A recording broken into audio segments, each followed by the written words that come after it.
disclaimer, Matt. There's a chance you might yell at me this episode for things I'm gonna say, and I'm kind of not excited for that. I mean, I like having excuses to yell at you for anything, so don't worry about it. I guess that's fine. I mean, I feel like you may agree with me on some things in this one in particular, but we shall see. So one of two things is going to happen. I'm going to yell at you for your opinions, or I'm going to yell at you for thinking that I would yell at you. This is North American Scum, the podcast where we discuss our unimportant opinions on important and unimportant albums. Today's album is Caress of Creole by Rush, their third studio album. Caress of Steel. Caress of Steel, that's what I said. This is my journey through Rush. This is my first time listening to this album and taking it in. This is my first time going through their whole discography. First album was okay. Thought it was fine. It was a good hard rock album. Good start for the band. Second album, much better, much more enjoyable. Catchy songs. Lots of stuff that I absolutely love there. Third album is The Graduation of Rush.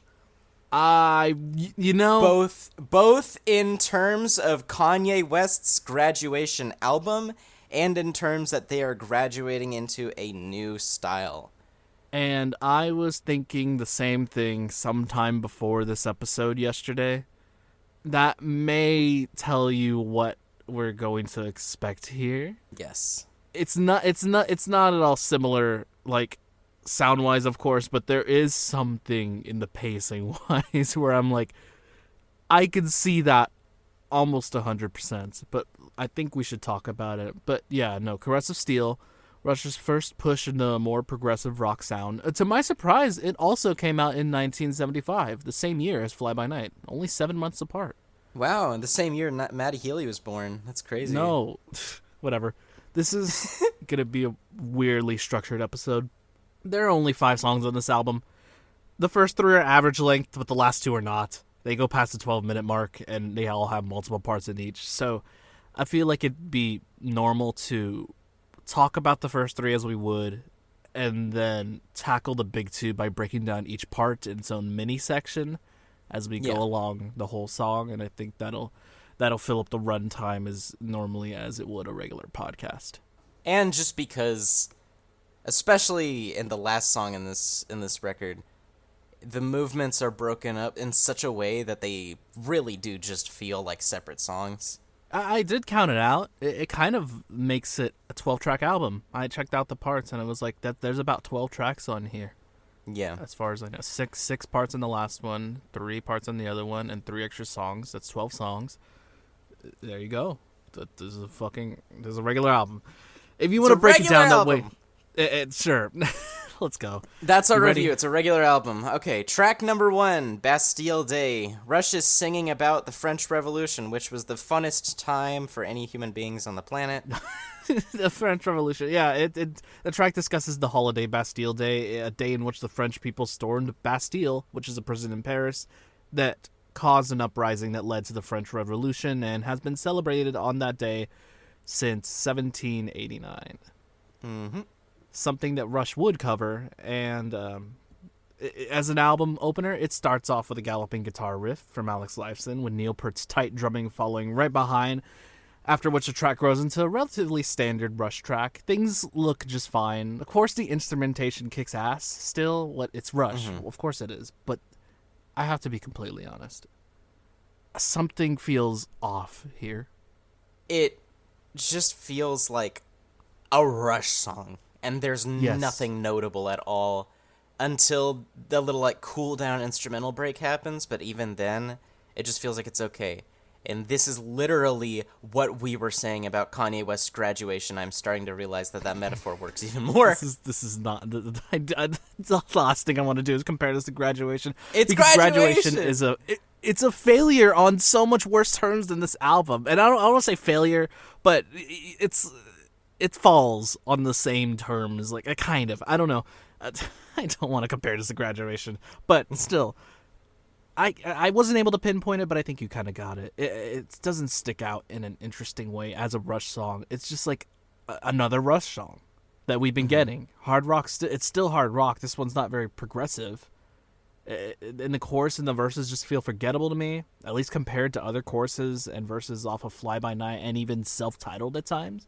A lot of memorable moments on that, but I don't remember the chorus here. I don't really have it stuck in my head like I did on like Fly By Night or Anthem or Best I Can. I'm honestly, Bastille Day has the most memorable chorus in these first 3 tracks to me. I would agree that it has the most memorable chorus in the first 3, but that's not a high bar. Yeah, that's not. Yeah, the lyrics though, on the other hand, honestly, I think it's probably Pert's best up to this point in their discography right now. Like as we're going through the album. Oh damn! It's solid. Very descriptive. Of course, we talked about how it describes Bastille Day, but the message Pert brings to us is that of learning from history as to not repeat it. Mm-hmm. And the way he goes about it in the song is really creative. Of course, you can already see his lyrics forming into what will probably become later. And the track ends with a slower, almost ceremonial outro, sending us into the album proper. But still, I can't help but feel okay with this specific track and what's coming up for now. And here's an interesting tidbit. If you go to 3 minutes 50 seconds, you hear a hiccup in the audio. Really? Yeah. that's cool. I don't know. I that's just one of those things where like I have to assume they were like recording, something happened. They were like, oh, let's keep it. It just has like a flub in the audio. Yeah, they had to. Well, no, it's an editing thing. It's spliced weird. So you hear a break in the reverb, and it's really strange. Or not the reverb, just like... Oh, I thought you meant like someone hiccuping. Oh, I know what you're talking about. Where like like... okay, yes, I do hear that. And this is an album version, so I don't know if there's like a radio hit version, or I don't know. I don't think the song was really designed to be that way, so I don't know what that is. It's unusual. It's strange, but it's cool. I will always like hearing artists accidentally mess up in tiny ways like that. Maybe they did it on not mess up. It could have been on purpose. Something they put. I'm not sure. Is it? Do you have the CD of this one, Matt? Yes, I do. Do you know if it happens there as well? I've got no fucking clue. Well, okay. Man, I was wondering if this is a Spotify or online issue. Who knows? Maybe there's some extra part that got cut out in between. I don't know. Doesn't matter. Bastille Day, a fine Rush song. It's not terrible, but it's not amazing or even like very good for that matter. Yeah, and by the way, I think I'm going bald. Is the name of the second track of the album. So stupid. You know, I've actually been bald before. So you have been bald. Yes, I have before. Was a thing. That's all that I'm gonna say about it. No one knows. Like, well, I mean, I don't think there's too many pictures of me online that have like my hair when it was like super long, but vice versa, I have been shaven completely off. But whatever. I think I'm going bald. Listen to what I have to say about I think I'm going bald. Okay. This to me feels like Rush, all the members of Rush were like, okay, let's do what we were trying to do in Self-Titled, but actually do it correctly and nail it. Because to me, I think I'm going bald is the best track off of Self-Titled. That is one of the most accurate descriptions I've ever heard of this song. You nailed it right on the head. But that is just the problem. It feels like it's off Self-Titled, and that's more in the way it's just a rock song. It's just a hard rock song, and not as much. It's a hard rock song with a shit ton of attitude. Yeah, it's probably my least favorite on the track list. It just scrapes by as generic for me, barely above it, and that's what that whole first album kind of was. I won't call it completely generic. It's not completely.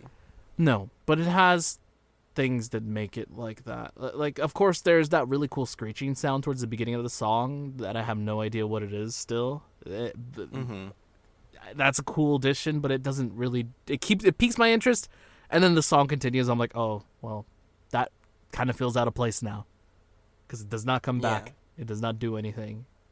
Of course, the first guitar solo does have a fantastic entrance, just barging in like that. The second one's great, too, but I don't know, man.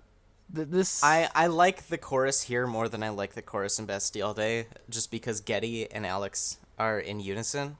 Geddy Lee's singing is in unison with Alex's guitar playing at the start of each chorus, and because of how much like funky attitude there is in that actual melodic line, it's very easy to bop along to it.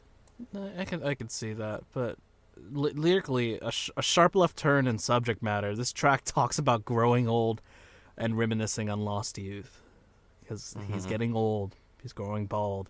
And by the end, I think the lyrics' main takeaway is that even after sacrificing the dreams and truths you had when you were young, you still have a choice to follow what you believe in, even at an older age, like till your death, sort of thing. But I don't know. That's what I got. Yeah, but they kind of like do it in a generic way. I really didn't care too much because the song just is not. I don't know. I don't really care about this track on the album. I don't know. And fun fact, none of Rush's members ever went bald, so this is just factually Are you sure? inaccurate. I thought Neil Peart did go bald. Is it because he wears? I always thought it's because he wears the cap. He likes wearing I think it's a bandana. Or yeah, I don't know what it is. He wears something on his head whenever I see like recent performances of him drumming or have seen that or whatever. But either way, think I'm going bald. I think I'm ready to go on to the next song. I think I'm ready to go on to the next song too. Lakeside Park. My favorite song on this part of the record, I guess, if you want to call it a part of the record. Lyrically, I am not a huge fan of this song, but lyrically, it's literally not trying to do anything at all, so I can't blame it. No, I'm talking more instrumentally because it's the chorus really evokes the chill nature of literally just hanging with your friends. Plus, Pert's drum fills are A-okay. I love it. This track can get pretty relaxing at times with its phased and chorused up guitar, I think. It's very summery in a sense, and that's why I do like it. But that's also what the lyrics are about. It talks about the summer nights that Pert spent hanging out at Lakeside Park, a place where he grew up, discovered some music through kids with radios. It's sweet. It's cute. That's what this song is. It captures a nostalgia for a place that I've never been, and I think that's cool. Yeah. It's more, I mean, like, between this one and the past one, those kind of things, I mean, there's themes about youth, almost, or growing up, and I could see where that comes into play later. Yeah, no, youth, there's growing up, there's spending your summer days with all your friends, and then cutting French governors' heads off. Yeah, it's so like... It's a very healthy mix. It's a weird mix. I mean, like, Russia's done that sort of thing before, though. Mm-hmm. I mean, on Fly My Nine, not everything was connected, and same with the first one. It was kind of just like, here's some themes, and the biggest main takeaway was Working Man. But yeah, it's just I think it's a bit jarring maybe because of course Celebrate the French Revolution to I'm getting old and saggy to here's this park I used to hang out with my friends. It's I don't know. Maybe it's because you only have 5 songs, so each one stands out a little more since it's not surrounded by other distractions and things to, like, merge with. Yeah. Well, it feels like they're not really trying to have these songs be cohesive. Yeah, I mean, that's been normal on other Rush albums, too, I think. So it's perfectly fine, but... Man, I guess I'm disappointed a little. I don't know. When I came to these first 3 tracks, I was like, "This is Caress of Steel." You know, I don't want to rush into the next 2 tracks, but that's just how I feel about these few first tracks. And like, before even talking about the next 2, it doesn't really fit too much into an album, I'd say. Yeah, at this point, it's kind of just like a Rush EP. That's all it sounds like. And you look at the track list and you see 5 tracks, and you're like, okay, is this just like songs that they just kind of like didn't know what to do with? Which I could honestly kind of see now that I'm thinking about it. It was in the same year, actually, so there's a chance it could have been. I mean, this is not an EP, no matter what. It is an album. It's a full-length album. It is an album, but you know what I'm thinking about? What? Bastille Day, I think I'm going bald, and Lakeside Park could have literally just been songs that they had been working on, like, in the background that they just kind of threw on here because Necromancer and Fountain of Lamneth feel made specifically for this. That's what I'm thinking. So, like, they had those 2, but they didn't have enough for a full album, so they maybe added these songs, tacked them on previously. Maybe. That is a very reasonable thing that could have possibly happened. I don't know the history of Rush and how, if they have done this before or if this really ever happened. But that's what it feels like when listening to this, quote, album. Yeah.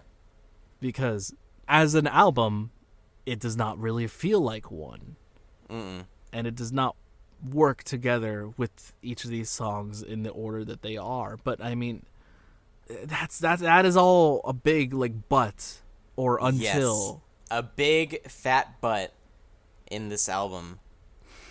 Come on. Before you get to the Necromancer. The fucking Necromancer. Again, like Graduation, this is going to be a huge shift in tone. And that's why I think this is like exactly. The comparison to Graduation is here. Comparing Rush to Kanye West, that doesn't make sense in my mind. That does not compute. But yes, you're right. The first 8 tracks, I don't remember, of Graduation are meh to bad. Mm-hmm. And the last 5 or 6 tracks of Graduation are absolutely fantastic. So, this is such a weird shift. I don't know. It does not feel like none of these songs sit on the same album. I can see Necromancer and Lamneth being on the same album, but the first 3 just feel like, oh, here's what we were talking about. Here's a song from Self-Titled. Here's a song from Fly By Night. Here's a song from God Knows Where. And then the Necromancer and the Fountain of Lamneth are songs that are actually from Caress of Steel. In a sense, that's how it feels. I have to agree with that 100%. But yeah, okay, well, that's the part of the album where I was like, Matt's gonna yell at me for like not liking these tracks, but I guess how not. How dare you think I would yell at you? I agree with you completely. Okay, I think it's time to break down these behemoths. Yes. The Necromancer to start with, of course, and this one has 3 parts. It has Movement 1, Into the Darkness. The leitmotif from Fly By Night is barely there. Are you serious? It is genuinely, what the guitar is playing in the intro is a hint of the leitmotif from Fly By Night. And that is actually going to come up later in the song, which is amazing. That fucking blows my mind. Yes, the guitars in this first part sound so fucking cool. And yeah, it's reversed samples that ease us into the first part of the story, followed up by a flanged guitar with a deep voice setting us into this story we're about to witness. Do you know? I don't know. I have no idea. Who's actually speaking? I have no idea. I don't know. It sounded robotic to me at first, but I have no idea who is speaking. I don't know what the other band members besides Lee sound like, so I don't know if it's them. It's very quiet, but I really don't know.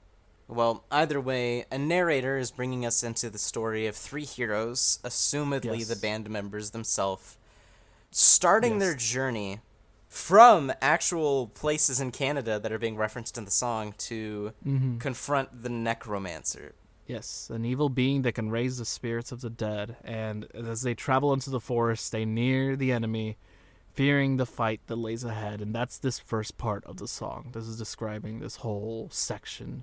It builds into a slow-burning trudge with ghostly guitar leads and reverse samples flying around in the left and right channels, and the band does a really great job at making the slow journey into the shrouded forest one filled with fear and anticipation for what's coming.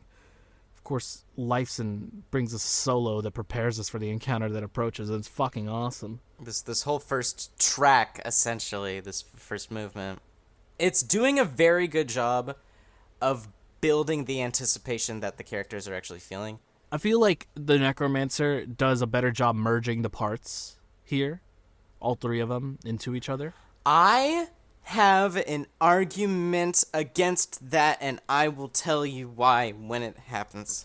Okay. Because I'm assuming you're talking about it compared to the Fountain of Lamneth, right? Yes, I am. I am talking about it compared to the Fountain of Lamneth. But I remember you vaguely saying at the end of the last episode, like, the Fountain of Lamneth is better than the Necromancer. And I'm like, okay. Yes. We'll see. I want to see what you have to say about that. I now believe that they're a bit closer. Yes, I always felt like that. Either way, Movement 2, Under the Shadow. Synths run up and down in each one of your ears before Neil fucking rips you into the Necromancer's lair, and it's so fucking cool. Fucking the fucking eerie presence that I have to assume the Necromancer is there. The kaleidoscopic synths and pads that are just floating around remind me of just I don't know, something that maybe I'm gonna make a Earthbound comparison. you've seen like the backgrounds that those fights have in the video game where they're like very psychedelic looking. That's what I heard kind of when I was looking at this. Kaleidoscopic, I'd say. But yeah, Pert's drums lead us into the sound of battle. Lesson's guitar riff sets the stage, and then the attack begins. Here we fucking go. And Getty is narrating their journey into the Necromancer's lair with the most ferocity he has sung with to this point. Yes, sir. And the lengthy guitar solo brings us into the band. What I can only imagine is their battle cry as they push towards the evil. Like I have to assume it is the battle, kind of. Like it's part of it, maybe the first part of it, because there's something that happens in a little bit that changes, I guess, the perspective of what's happening. And you know what I'm talking about. Something's gonna happen, and it's pretty fucking cool when it does, but it's not happening yet. You are, for now, go ahead and sit in this 5-minute long instrumental break. Fucking. And I love how simple the panning is on Alex's guitar for the intro bit to this 5 minutes of instrumental break, because this is almost 2 songs in itself. In a sense, yeah. I feel like it's like it's a lot of build up, as if like maybe not build up, but that's what I'm saying. Like, are they actually attacking? What's happening? You can kind of visualize it with the song, make up your own interpretation. To me, it feels like there's 2 parts to it, where there's them actually journeying through the Necromancer's lair, and then they confront him. Yeah. Because you hear that sound of, like, the guitar just being shredded to pieces. Yes. And everything drops into this super heavy rock battle almost. The song comes to a halt. I think I know what you're talking about, where it comes to a halt, and you hear the exact same distorted growl that we heard on the song on Fly By Night by Torn the Snow Dog, Rush's previous album. And in knowing that sound, distinctly remembering that sound, my jaw dropped. I was like, wait a minute. This thing is back? What the fuck? So, first of all, I did a little bit of research and found out the band gets that specific sound with a shit ton of fuzz on a bass guitar, as well as some volume manipulation effects. I think that's what's happening with it. So, but it's fucking like, it comes in from the right to the left panning, as if it's like sliding into battle, and that's when the band just erupts into an unhinged attack with every member frantically playing their hearts out. Lyson's guitar solo just getting more and more deranged. It all culminates into a dual-tracked guitar ending with the whole band ending in a sync. It's so fucking cool that there's lore in this. Like, this somehow you there's hear lore this in this. You hear that guitar and you literally have a fucking like Smash Brothers character reveal of Bytor's back. Yeah, it's fucking crazy. It's so weird that like I actually was like, whoa, they brought him back. What the hell? When I heard that, I was instantly amazed at what the hell was happening. Like, and then of course the whole battle going on, and that leads into part 3, Return of the Prince, where Bytor frees the heroes. Yes. By not necessarily defeating the Necromancer. It seems like he shut him down, and then the Necromancer just kind of like left. Because they talk about seeing his shadow soar away into the night. Yeah, they just more defeat him, not kill him. That's more what happens, I have to assume. But yeah, dual chorused up guitars bring us into this warm ending with the deep voiced narrator explaining what just happened at the end of the battle. Of course, Bytor has returned. It's weird considering that he was the enemy in the last song we saw him in. But he was from the underworld, and I'm assuming that in the Necromancer himself had been controlling Bytor since he had been defeated. Any spirit of the underworld is probably under the Necromancer's whims. So Bytor was unleashed from the actual like spell that the Necromancer was keeping him bound with, because the Necromancer was having to focus on fighting the heroes. Yeah, what I was thinking, it's like almost like an anti-hero thing. This should be a movie, dude. It could work as a movie.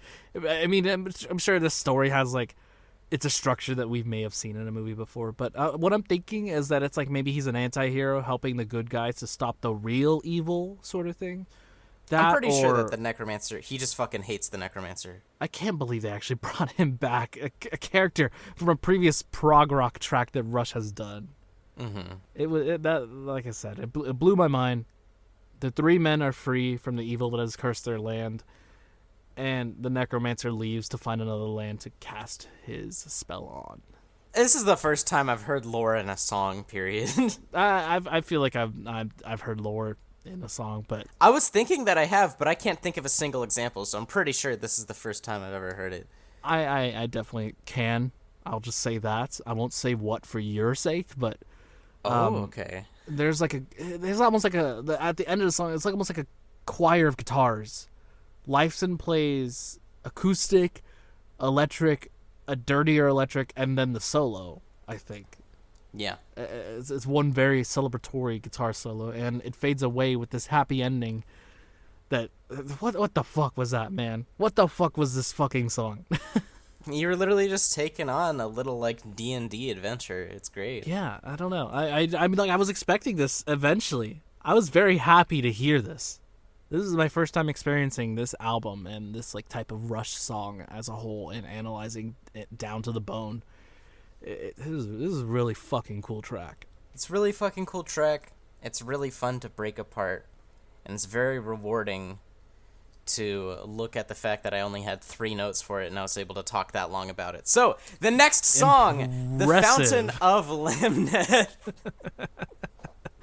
Fountain of Lamneth. We thought fucking the Necromancer was big. Time for an even bigger behemoth. Yeah, time for the rest of this episode's 30 minutes of runtime. 30 minutes. I don't know. Let's see if we can do it. But Fountain of Lamneth, 6 parts, 6 tracks in a sense. Let's go. Fountain of Lamneth, In the Valley, Part 1. So you're hit with this very soft acoustic intro. Yes. With Getty speaking in this stanza of like philosophical riddles. I am born, I am me. I am new, I am free. Look at me, I am young. Sight unseen, life unsung. I think it's very literal. He is born. He is being born into this world as a baby. You're experiencing the literal birth of the hero. And that goes sonically as well. The band increases their sound from the acoustic to emulate almost like the celebration of life. Welcome to this earth. And the character just kind of lives their life up to the point of discovering the existence of a mountain off the horizon and the Fountain of Lamneth that rests upon it. Yes. In which that moment changes their like goal in life. What at this moment for me, I'm not exactly sure what the fountain is. I kind of get a little interpretation myself later, but right now in this part of the song, I'm not sure.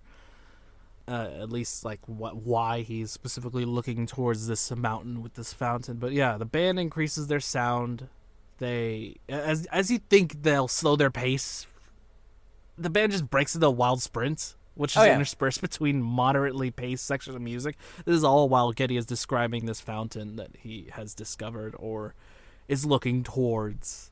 To me, the huge just nut in energy that the band throws at you is almost describing through the actual music the feeling that the hero gets just from thinking of and observing this mysterious mountain over the horizon.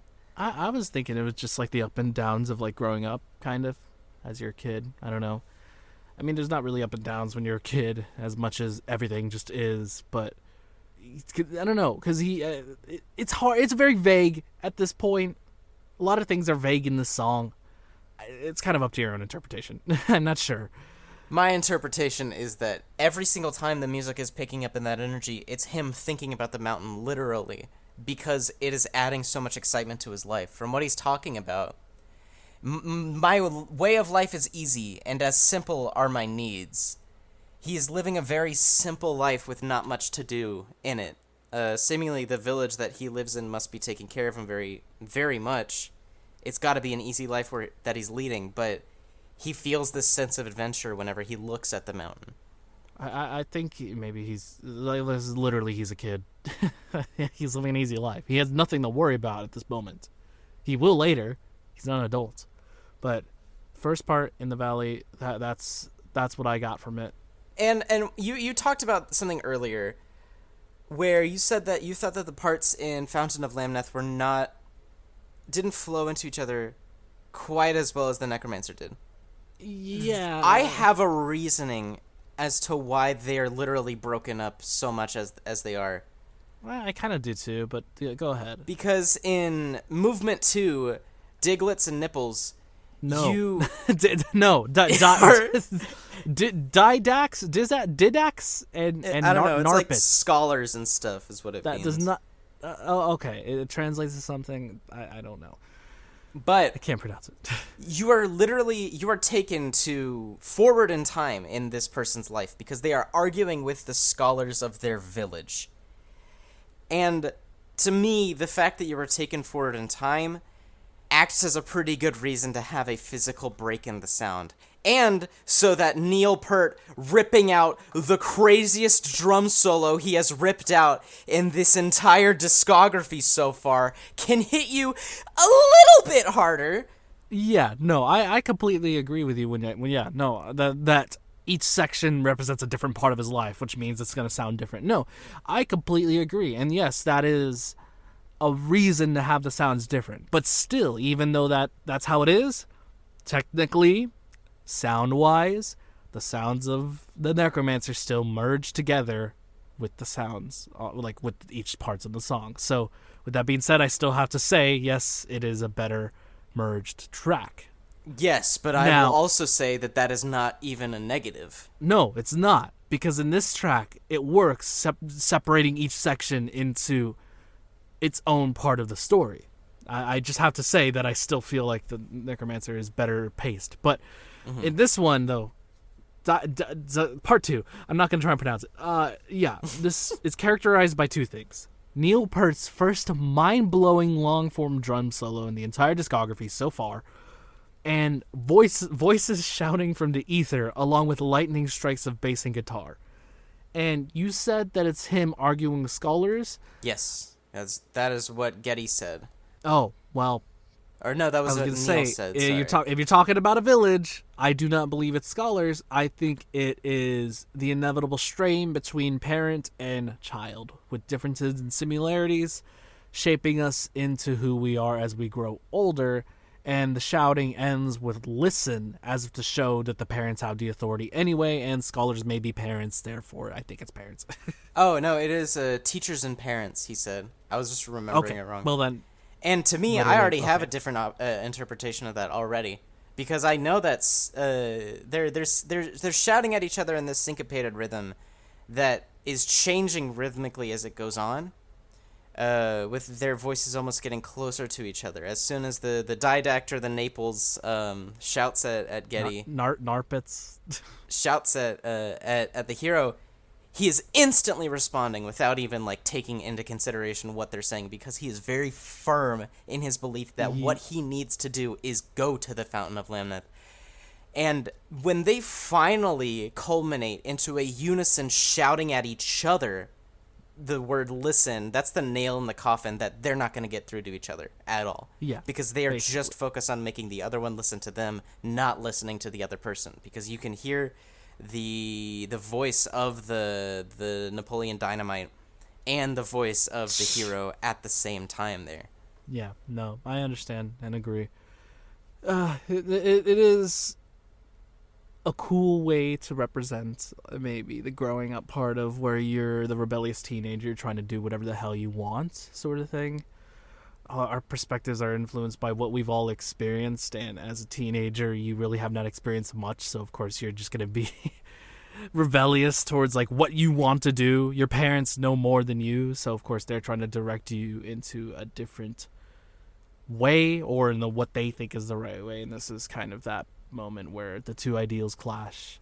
And I really like this part. Maybe one of my favorite parts on the record, I'd say, and in the song itself. Yes. Just because of Neil Peart's drum solo. And the structure of it is just super cool. I haven't heard an argument in song form like this before. Yeah. But that moves us on to part 3, No One at the Bridge. A melancholic phase guitar eases us into a low point for this character. We're brought forward in time to a point within the hero's journey toward their actual journey towards the Fountain of Lamneth. They're aboard a ship, tossed about across the water, nearing a maelstrom. They're actually having to face the struggles of the journey towards the Fountain of Lamneth right now. And it acts further as a metaphor for the hero genuinely losing control of their life and having to face struggles on the way to a goal. The character sailing the seas, technically, in this, I see it metaphorically or literally, where he's without his crew, he fights colossal waves, disaster approaches, and what I technically see it as his first outing into the real world as a standalone adult.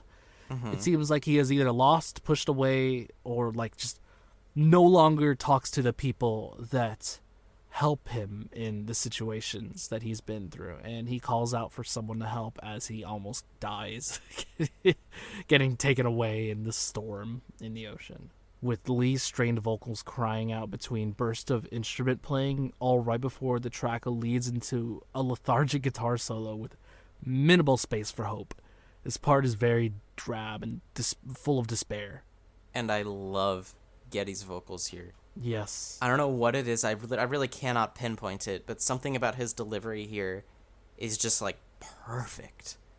Desperate. It doesn't even sound initially different to, like, how he has sung so many things already in the discography. It just fits so perfectly here. Mm-hmm. And I love that the last thing that you hear in the track is seagulls. Yeah, implying that the storm has finished. That, or he's made it back to land. That's what I'm thinking, one or the other. The completely unrelated notes, which will probably close out my statements on this song. The guitar that begins this section reminds me of the Radiohead song In Limbo on Kid A. That's why I saw you listening to that. Yeah, you saw me listen to In Limbo on Spotify, yes. Right? I was like, oh, that's okay, funny. I guess Julian's just checking out Kid A again. You really say that, I guess he's just checking out Kid A again, like it's a very common-ish thing that happens. It is. It's your favorite Radiohead album. Spoilers. Spoilers. No, it's no. That is not something I can just say without being like, wait a minute, which Radiohead album is actually my favorite? But it's Kid A, obviously, because we've talked about that. But this isn't a Kid A episode. No, but I still, to this day, doubt my decision. We'll see. Yeah, that's part 3. You want to move on? Sure. Panacea. Peninsula. Peninsula. So, movement for Peninsula. Acoustics bring you into the least energetic movement. A extremely calm, mostly acoustic track. Yeah, it's a calming acoustic guitar, brings us into some relief from the darkness shown previously. This part of the song is almost a moment of desperate solace, as if the character sees a physical embodiment of Panacea, which is defined on Google as a solution or remedy for all difficulties and diseases. Yes. Which is something he desperately needs right now.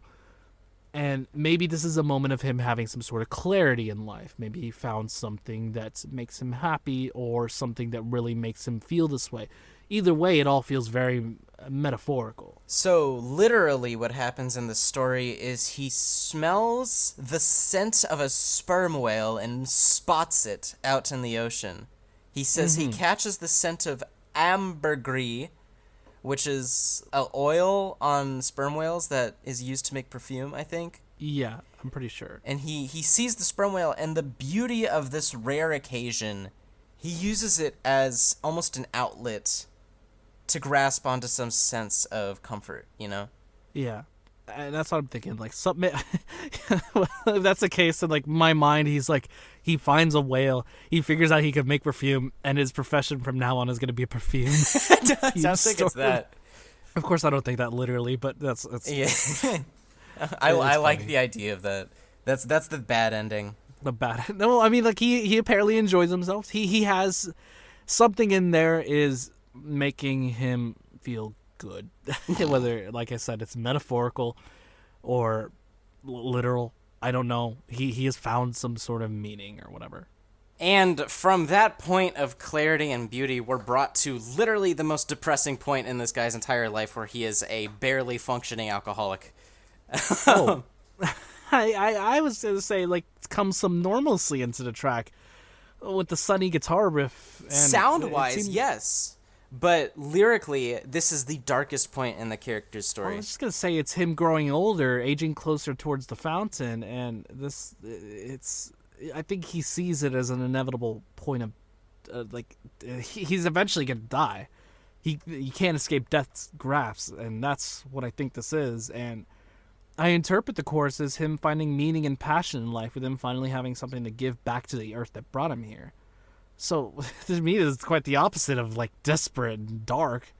It's literally, like, the happy moment in the story before the actual ending. Apparently, you got a different interpretation to me. So. I have a very different interpretation, just because of the literal lyrics of "Draw another goblet from the cask of 43," where that's just him literally. He's just drinking because that's all that he's got to do right now. He's just waiting to actually reach the fountain. The lyrics in the verse 2, my soul, the road is not so clear, another doubtful fear, my soul grows ever weary and the end is ever near. I think that's just him realizing he's getting closer to death and he's kind of accepting it. I don't know. It feels darker in the way that it's described to me. It doesn't feel like a happy, conscious acceptance of death. It feels like a fearful, death is just gonna happen. I don't want it to happen, but it's gonna happen. Like, it doesn't feel like an acceptance of it. It feels like a, shit, this is gonna happen, isn't it? Yeah, I think that's more for me. It felt more content than anything, not as much happy or even terribly depressing. But I could see where he says, like, I guess it doesn't matter. There's not much more to live. Mm-hmm. So, I don't know. It really depends how you look at it, but. That's this part. The instrumental shows off all these feelings, kind of very laid back almost, but it's kind of see, I don't know. To me, I felt that since it was a little more positive, it's inevitable. I shall relax while I can, so therefore the instrumental kind of sounds like that. And one more melodic guitar solo from Lyson brings us into the album's final moments. Wait! Fun fact: Bacchus. I learned this from choir. Bacchus is a god, is like the Roman equivalent of Dionysus from Greek pantheon. It's the god of like bounty and wine. So is that just related? Movement to 6, the fountain. Oh, okay. Just tell me that. Don't tell me that, and then like asking me to fucking like figure out more of lore into the song. I literally only think it has to do with the fact that he's a fucking like horrible alcoholic now. Okay, whatever. Fountain. The fountain, where you get a leitmotif within the same song. Yeah, it's the same instrumental as part 1. Movement 6 references the instrumental and structure of movement 1 for its first part. As if the character is reminiscing on the beginning of his life. It repeats. Actually, I've already got a different interpretation than you hear. I like this episode. We got like completely different takes on everything. Yeah, to me, definitely. This isn't him reminiscing as much as it is him literally feeling the exact same feelings he felt back then because he's seeing the fountain again. He's seeing it way more up close. He is reconnected with those feelings of wonder just from seeing the fountain. Understandable. But either way, he is here, the fountain, after many journeys. Even though he's reached the end, he's happy with bittersweet joy, and he cries as he fades into the sweet embrace of death. This is, something about this track, like, I don't know, it hit me at the end of it, where I was like, dude, this guy, like, lived. He lived a life. Yo, this guy fucking lived. Shut up. You know what I mean? Yeah, I do. Like he made it to the end, and he's just happy, and not happy, but it's almost bittersweet how he feels. Is what I get from it. He's extremely overjoyed when he sees the fountain, but he's filled with anticipation in a negative kind of way, where he's scared of what is gonna happen when he actually reaches it, And the fact that he sacrificed so much and that he's so close to death, when he gets to it, he almost has to question everything that he's done whenever he does reach it. Yeah, but I think the question, I think he answers it almost like he understands that like he lived a fulfilling sort of thing, and what is it? He says life is just a candle, and a dream must give it the flame, and therefore you must really put something into life to get something out of it. And I think he does. That's why I'm thinking he finds some sort of passion in the previous part 4, I think, or whatever, where he actually is and has lived some sort of life where he's happy. Maybe he wasn't happy the whole time, but he found some sort of purpose, and now he's found it. He's found a fountain, and he cries as he sees it. He knows it's not really the end, and he's dying. So here's my full interpretation of this. I think that the hero reaches the fountain, and it's literally just a fountain, nothing more. He spent all this time, outcasted himself from this village, sailed through storms, and almost died, just to see that fulfilling his dreams meant nothing concretely. And in that moment, he realizes the real Fountain of Lamneths were the sperm whales we made along the way. So I just thought the fountain was never real at all. I always thought it was a complete metaphor, that there was no literal fountain that he was traveling towards. Because I saw this in a more modern way. Why would he live in like a way that he's literally physically traveling to a fountain towards the end of life? Like that's what he's trying to get to. But well, I saw that because they like to, because look at the Necromancer. They like to write a lot of these things in like a medieval fantasy setting. So that's what made me think that it was a real thing that he was traveling towards. Yeah, but I think that just because they don't do that doesn't mean every song's going to be like that. This one's more interpretive to me. That's fair. The whole song is just an extended metaphor, but I like to think of it as a literal adventure towards the fountain. I like to think more metaphorically, and that's why we have such different interpretations of this song. Yeah, but the last swell of drums signals his last breath, in my personal opinion, and he dies.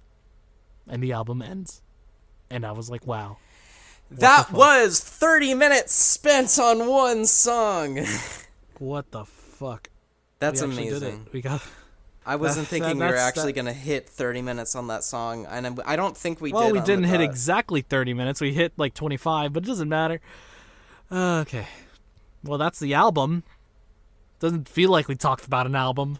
It doesn't. It feels like we talked about a fucking, book. It does not feel like we talked about an album. We told a story. Yeah, I mean, well, this is Rush's Caress of Steel. Yep. You want to go first? Sure. It's the graduation of Rush albums.